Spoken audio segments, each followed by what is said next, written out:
আপনারা দেখছেন বাংলা এগিয়ে।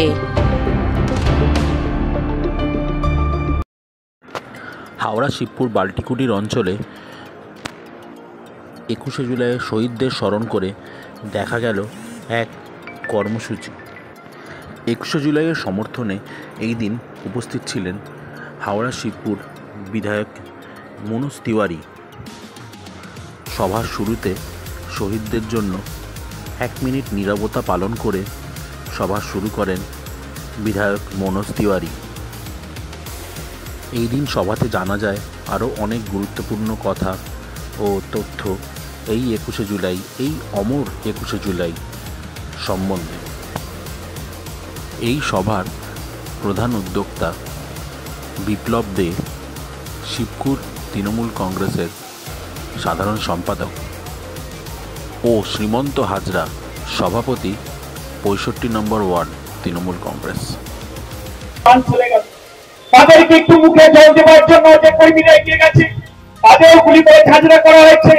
লাঠি মেরে, গুলি মেরে হাজার হাজার যুব কংগ্রেস কর্মী রক্তে কলকাতার রাজপথ রক্তাক্ত হয়ে গেছিল। মমতা ব্যানার্জিকে খুন করার চক্রান্তে একদল সিপিএম আহমদ যখন এগিয়ে আসছেন, তখন একজন কনস্টেবল সার্ভিস রিভলভার বার করে বলেছিলেন যে আরেকটাও যদি কেউ এলো তাকে আমি গুলি করে দেব। সেই সময় মমতা ব্যানার্জিকে কোনো ক্রমে সেখান থেকে আমাদের নেতারা দূরে সরিয়ে নিয়ে গেছিল। তার উপরে এত লাঠি মারা হয়েছিল, তাকে বন্দুকের ফাঁটি এমন মারা হয়েছিল, তিনি নার্সিংহোমের বিছানায় শুয়ে 1 মাস ধরে যন্ত্রণায় ছটফট বন্ধ করেছিলেন।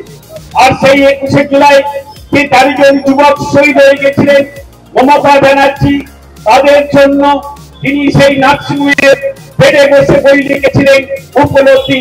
সেই বই লিখে যে লক্ষ লক্ষ টাকার রয়্যালটি পেয়েছিলেন, সেই রয়্যালটি তিনি সমস্ত পরিবারের ভেতর ভাগ করে নিয়েছিলেন। এই রকম আমরা একটা দল করি, এই রকম একটা নির্দেশে আমরা চলি। আমি বেশি সময় নেব না, কেন আমি জানি আমাদের এখানে মহিলা শক্তিরা যারা উপস্থিত আছেন অনেকক্ষণ ধরে বসে আছেন আপনারা, আর বাকি যারা উপস্থিত আছেন অবশ্যই বিপ্লবদা বলেছে যে আমার বক্তৃতা শেষ হওয়ার পরেও কিন্তু অনেক সুবক্তারা আছে, তারা বক্তৃতা দেবে। তাই আপনাদেরকে আবেদন করব, আপনারা আমার বক্তৃতার পর চলে যাবেন না। তাই কিছু বলার আগে আমি এটা আমার ব্যক্তিগত মতামত কি যাদের জন্য আমরা 21শে জুলাইটাকে শহীদ দিবস হিসাবে আমরা পালন করি, আমাদের নেত্রী মাননীয় মুখ্যমন্ত্রী, বাংলার অগ্নিকন্যা, যাদেরকে ভুলে যায়নি, তাদের সাথে সাথে 2011 পর থেকে যারা যারা তৃণমূল কর্মীরা আছে, এই দলের জন্য যোগদান দিয়েছে, রক্ত হারিয়ে প্রাণ হারিয়েছে, তাদের সকলের আত্মার শান্তির জন্য আবেদন করব আপনারা 1 মিনিটের জন্য। তার সাথে সাথে অবশ্যই অনেক দুর্ঘটনা হয়েছে আমাদের পৃথিবীতে, আমরা যদি সত্যিকারের ভালো মানুষ হই মন থেকে, তাহলে শুধুমাত্র তৃণমূল কর্মীদের জন্য নয়, অবশ্যই যত মানুষরা আমাদের পৃথিবীতে দুর্ঘটনার জন্য প্রাণ হারিয়েছে তাদের জন্য যদি 1 মিনিট নীরবতা পালন করি, তাহলে আত্মাটা ওপর থেকে আজকে আমাদেরকে অবশ্যই দেখে একটু হয়তো আনন্দ ওপর থেকে পাবে, কিটা আমাদেরকে মনে রেখেছে। তাই 1 মিনিটটা শুরু আমি বলে দিচ্ছি।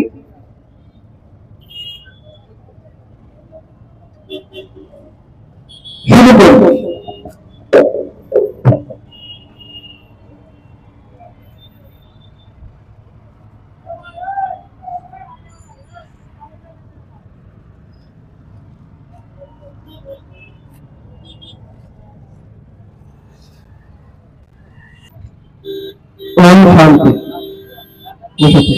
সভাপতি উপস্থিত আছে মহেন্দ্র শর্মা, পাশে আমাদের হাওড়া জেলার ভাইস প্রেসিডেন্ট অসিত চ্যাটার্জি, সমাজসেবী, সব সমাজের জন্য ভালো কাজ করতে থাকেন সবসময়, ওনার মুখ সব জায়গায় দেখতে পারবেন। আর গতকাল যার জন্মদিন ছিল আমাদের 48 নম্বর ওয়ার্ডে রবীন্দ্র রায় উপস্থিত আছেন, আমাদের বিপ্লব দা এখানে ডান দিকে উপস্থিত আছে, কৌশিক দা একটু আগে বক্তব্য দিল, সৌরভ আছে, আমাদের তপন দা আছে, আমাদের সকল যা বার্তা দিয়েছি আমার মনে হয় আপনারা রেকর্ড করে ফেলেছেন। তবু আমি বলে দিচ্ছি, আমাদের শিবপুর থেকে হাওড়া জেলায় যত কেন্দ্র থেকে আমাদের কর্মীরা জনগণ যাবে তার রেকর্ডটাকে ব্রেক করবে। আমার মনে হয় প্রায় 6 থেকে 7 হাজার লোক যাবে, কর্মীরা বেন্দ্ররা যারা আছেন, সাধারণ জনগণ আছেন। এই জন্যই যাবে কেন, তারা আশীর্বাদ করেছে আমায়।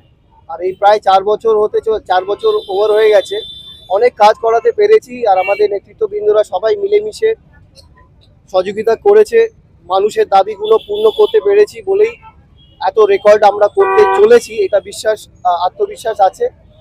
আর বার্তা এইটাই কি, মাননীয় মুখ্যমন্ত্রী আমাদের যাদের প্রাণ গিয়েছিল, চলে গেছিল বামফ্রন্ট সরকারের তৎকালীন ওইখানে পুলিশের অত্যাচারে গুলি মেরে দেওয়ার, তাজা প্রাণগুলো যেভাবে চলে গেছিল তাদেরকে তো দিদি ভোলেনি।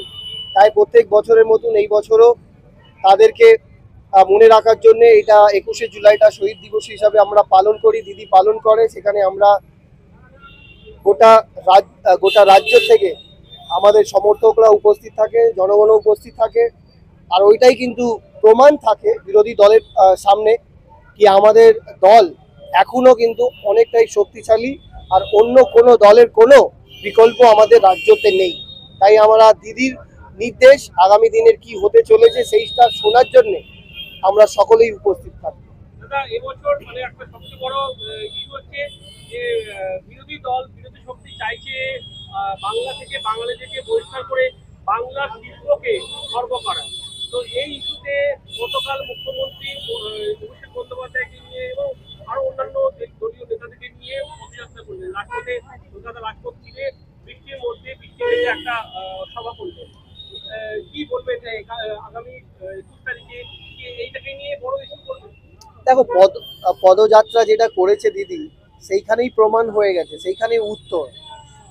একটা ভিডিও দেখিয়ে দাও যেখানে বৃষ্টির মধ্যে বিরোধী দলের নেতা বা যারা মুখ্যমন্ত্রীরা অন্য রাজ্য যারা এসেছিল প্রচার করতে, তারা কোনোদিন হেঁটেছে? বৃষ্টি হলেই ওই ছাতা বেরিয়ে যায় আর সেখানে মানে কোনো ওদের পদযাত্রাটা ক্যান্সেল হয়ে যায়। সেখানে আমাদের মাননীয় মুখ্যমন্ত্রী হেঁটেছে, আর কত কি প্রমাণ দেবে। সেই জন্য আমি বিরোধী দল কি বলছে না বলছে, আমি ব্যক্তিগত হিসাবে তাদের নিয়ে আমি কোনো কথা বলি না। কেন, কথা বলা মানে গুরুত্ব দেওয়া। আমি আর গুরুত্ব দিতে চাই না। ওরা মুখে কথা বলে, আমাদের মাননীয় মুখ্যমন্ত্রী কাজে কথা বলে। স্বাভাবিকভাবে পশ্চিমবঙ্গের রাজনৈতিক আকাশে সম্মানীয় মুখ্যমন্ত্রী জনগণ মন অধিনায়িকা 1993 জুলাই 21শে জুলাইয়ে অবিভক্ত কংগ্রেসের তখন তিনি যুব সভানেত্রী। সেই সময় যে ডাক দিয়েছিলেন, সেই ডাকে যারা পৌঁছে গিয়েছিলেন, নেত্রী তাকেই বলে যারা কর্মীকে ছেড়ে চলে যান না। মুখ্যমন্ত্রী মমতা বন্দ্যোপাধ্যায় আজকে হয়েছেন, কিন্তু 93 সালে সেই শহীদের কথা তারপর থেকে যতদিন কংগ্রেস করেছেন, তারপরে তৃণমূল কংগ্রেস যখন থেকে সৃষ্টি করেছে তখন থেকেই তাদেরকে তিনি ভুলে যাননি। তাই আমরা বারবার একটা কথাই বলি, শত শহীদের রক্ত হবে না কো ব্যর্থ। আমরা প্রস্তুত। আমার সৌভাগ্য বলুন দুর্ভাগ্য বলুন যেটাই বলুন, সেদিনে উপস্থিত ছিলাম। আমারও সৌভাগ্য যে মমতা বন্দ্যোপাধ্যায় মহোদয়া যখন ডাক দিয়েছেন, সেটা ব্রিগেড হোক, শহীদ মিনার হোক, ধর্মতলা হোক, পায়ে পা মিলিয়ে, যেমন আমরা মহালয়ার দিন পিতৃতর্পণ করতে, পূর্বপুরুষদের তর্পণ করতে আমরা পৌঁছে যাই গঙ্গার ঘাটে কিংবা নদীর কিনারায়, ঠিক আমাদের রাজনৈতিক জীবনে আমরাও সেই শহীদদের তর্পণ করতে, তাদের জন্য এক ফোঁটা জল ফেলতে। কারণ তাদের আত্মবলিদানের উপরেই সৃষ্টি হয়েছে তৃণমূল, তাদেরই আত্মবলিদানের উপরে মুখ্যমন্ত্রী হয়েছে মমতা বন্দ্যোপাধ্যায়, তাদেরই আত্মবলিদানে আজকে 14 বছর চলছে তৃণমূল কংগ্রেসের সরকার। আর সেটা বলেন না আমাদের নেত্রী, আর আমাদেরও ভুলতে দেন না। তাই আবার 2025-এ 21শে জুলাইয়ের জন্য আমরা প্রস্তুত ছিলাম, প্রস্তুত আছি এবং প্রস্তুত থাকবো।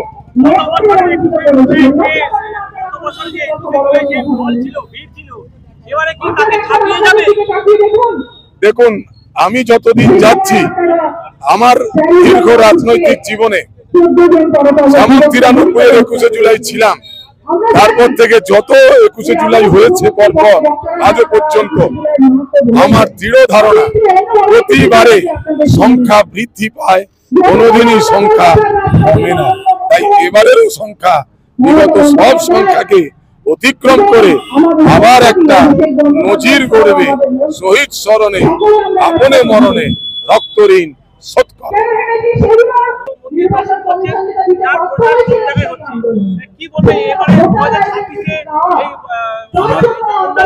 আমাদের মাননীয় মুখ্যমন্ত্রী সবার উপরে, তার থেকে দেখুন আমাদের প্রিয় মন্ত্রী মনোজ তিওয়ারি মহাশয় সামান্য একটা স্টিক কর্নার করলো, আজকে সামান্য সহযোগিতা করেছে আমার ভাই বিপ্লব দে। সেখানেও দেখুন শুধু বাসটুকুনি মানুষটা কত এসছে, বাইরে থেকে কিন্তু হাওয়ার করে কোনো গাড়ি ভাড়া করে কোনো এখানকার লোক নিয়ে আসে না। কিছু কিছু জায়গায় মিটিং দেখছি লোক জোয়ার করতে পারছে না, বাইরে থেকে খাইয়ে দাইয়ে খাবার দিয়ে নিয়ে এসে লোককে দেখাচ্ছে আমি কত ভালো দল করে। সেটা শিবপুরে আমাদের বিধায়ক দেখিয়ে দিচ্ছেন শিবপুর কেন্দ্রে কিভাবে সাজাতে হয়, কিভাবে কাজ করতে হয়। সেখানে মানুষ দেখছেন, গরিব মানুষরা দেখছেন যে কত ভিড়। এইখানেই বোঝা যায় যে মানুষরা কি ভালোবাসে। প্রত্যেকটা মেয়েরা দেখুন, বাড়ির মেয়েরা বাড়ির কাজ ছেড়ে উনি যখন মিটিং থাকে তখন এসে হাজির হচ্ছে। আর উনিও প্রত্যেকটা দিন এখানে অফিসে টাইম দেয়, যা হচ্ছে না আছে। সেই জন্য আমি বলবো যে আমার এলাকা থেকে, আমিও এই জেলার ভাইস প্রেসিডেন্ট, বর্ধমান জেলার আমি ভাইস প্রেসিডেন্ট। আমি বিজনেস করার পরও যতটা আমি পারি মানুষের সঙ্গে থাকি, মানুষের কাজ করে যাই। আজকে আমি ব্যবসাদার হয়েও কেন আমি এই মন্ত্রীর সঙ্গে থাকি, যে মানুষটা ভালো কাজ করছে, একটা বিখ্যাত প্লেয়ার, আমরা মোহন বাগানের সঙ্গে জড়িত, সেই সঙ্গে জড়িত, ছোটবেলা থেকে ওর চরিত্রটা দেখে আসছি যে খেলাধুলা নিয়ে থাকে, তার সঙ্গে সমাজসেবামূলক কাজ করছে। এই জন্য আমি পাবলিকের কাছে বলবো, মানুষের কাছে বলবো যে ওনাকে যেন সবাই স্বতঃস্ফূর্তভাবে আশীর্বাদ করে 26 সালে ভোটেতে। আর আমাদের তো দেখছেন মহেন্দ্র ভাই আছে, আমাদের ছেলেরা আছে, সবাই স্বতঃস্ফূর্তভাবে কাজ করে যাচ্ছে। আর এই এলাকায় এখন কোনো রকম কোনো বাধা বিধা নাই। যতদিন না এখানে এরকম বিধায়ক এসে ততদিন এখানে গুন্ডার রাজ চলতো। আমি হাওড়া জেলার ব্যবসায়ী হিসেবে পেয়েছি, গুন্ডার রাজ চলতো। আজ এই বিধায়ককে পাওয়ার পর আমাদের সেটা কি সত্যি ভাবে আছে। নিশ্চয়ই অসিত চাইজি সবাই সঙ্গে আছে, সবাই সঙ্গে থাকে। অসিত চাইজি পায়ে হাঁটে, মোটরসাইকেল নিয়ে চলে। আজকে আমার শরীর খারাপ, তার সাথে দেখুন মিটিং ঘুরে বেড়াচ্ছি। প্রত্যেকটা মিটিং এ কার কি হচ্ছে না হচ্ছে সবসময় যোগাযোগ রাখা, কার সুবিধা অসুবিধা আছে, কেউ গাড়ি পাচ্ছে কি পাচ্ছে না, কারো যদি কিছু অসুবিধা না, সেটা আমি সবসময় যোগাযোগ রাখি।